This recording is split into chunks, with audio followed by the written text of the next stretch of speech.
little more, please, because obviously I guess I'm on a learning curve where I'm discovering that while I was raised kind of on the progressive side just because of where I was born and where I grew up and, my demographic, I think I've been a secret libertarian for many years in many, many ways. Do you have a working definition that you like of libertarian, and can you share it with me? And also, why aren't more conservatives and more libertarians challenging this kind of hijacking of the meaning of Americanness? Well, libertarians in one sense are people who agree with Lord Acton that the highest political virtue is liberty. And it's the view that voluntary society is morally and practically the best form of society, and that the state is, as Murray put it, a gang of thieves writ large.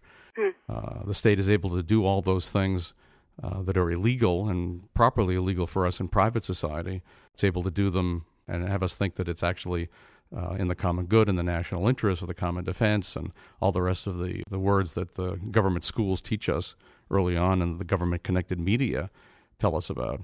Another way of putting libertarianism in a nutshell is that the state is not above the moral law. What's wrong for you and me in private life is wrong for the state. So it's wrong for us to steal. They can't call it taxation. It's wrong for us to kidnap. They can't call it the draft. It's wrong, just down the line. Who would disagree with these? I mean, this is such a reasonable set of positions.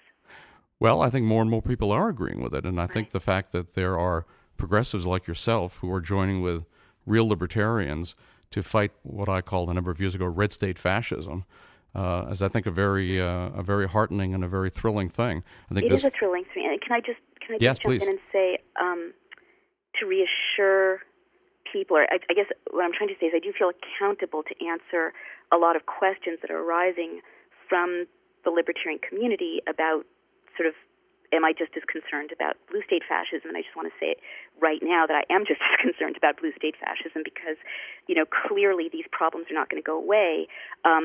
If a Democrat or a Republican is elected, these are not partisan issues. These are issues that are not going to be addressed unless there's a citizens movement that is transpartisan, that understands that we're up against a corporatized, gang of special interests manifesting as this sort of semblance of, this parade or charade of democracy. No, and of course we do live in a corporatist state, and we're in this economic crisis that the Federal Reserve brought about through the vast monetary expansion that took place under Alan Greenspan and George Bush.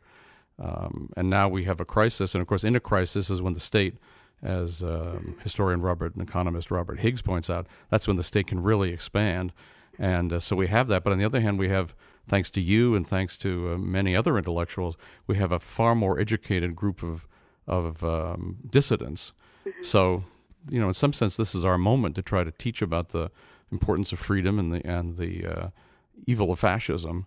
It is our moment, but I do need to ask you again to educate me about two things, and forgive my, I'm trying to amass a huge amount of new information very quickly, and the trouble with partisanship in our country and the way it manifests is that we're, especially with the internet, paradoxically, is that we're very much in bubbles of information, and so things that are well known to a libertarian community, people in a progressive bubble may never have heard.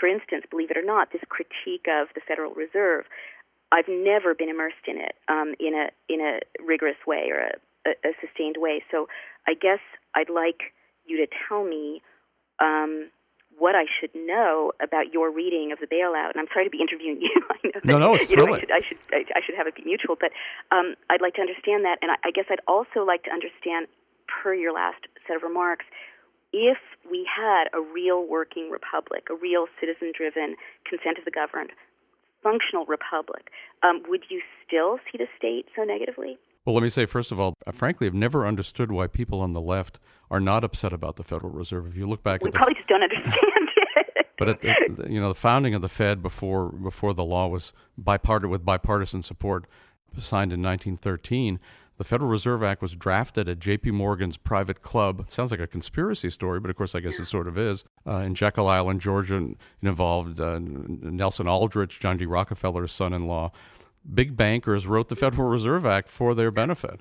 And ever since Nixon freed the Federal Reserve from any restraints on it whatsoever when he what was called closed the gold window. And we've had an entirely discretionary monetary policy, meaning for the benefit of the big banks and other special interests.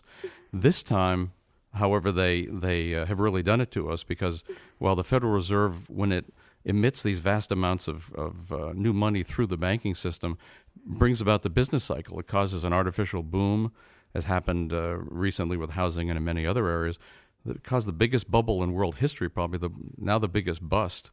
Mm-hmm.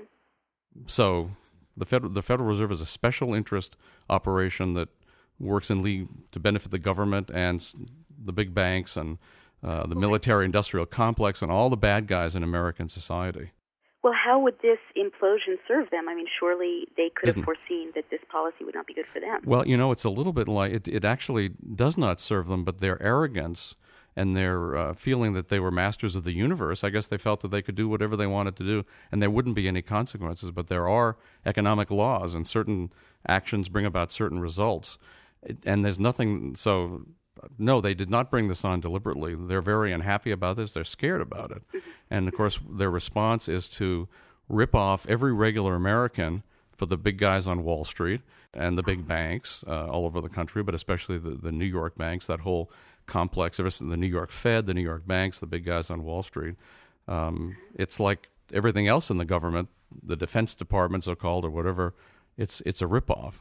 But yes, if we, from a personal standpoint, if we had a republic of the sort that the framers had drafted, no, of course I would feel less antagonistic towards it. I actually am in favor of the Articles of Confederation, which was a much more libertarian document than the Constitution.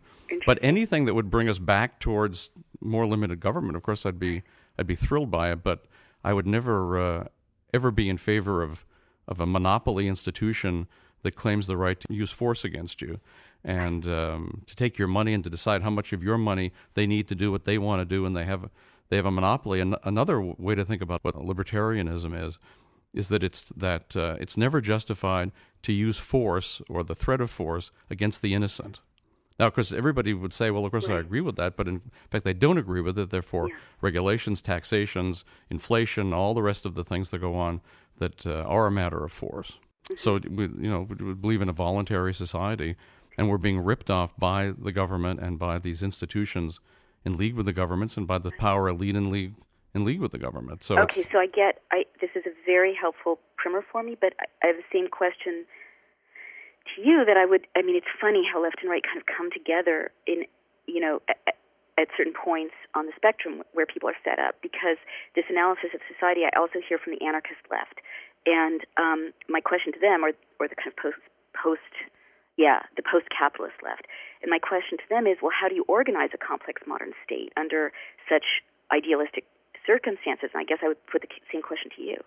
Well, you wouldn't have a state. I mean, that's, of course, first of all. But how would you organize, say, a complex modern society? I think. How would you organize America? Well, I think. Well, first of all, America would be this geographical location. There wouldn't be that horrible business in Washington, D.C. And I think that people do indeed organize themselves.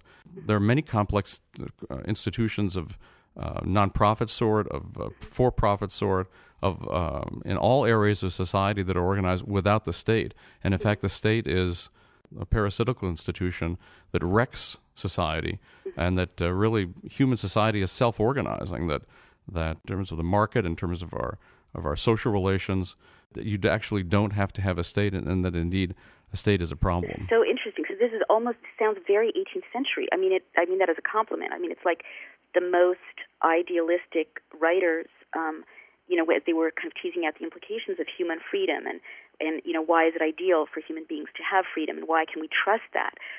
They also believed that if human beings were given freedom, the human inclination is to organize, for the greatest good, voluntarily, and that force is always wrong.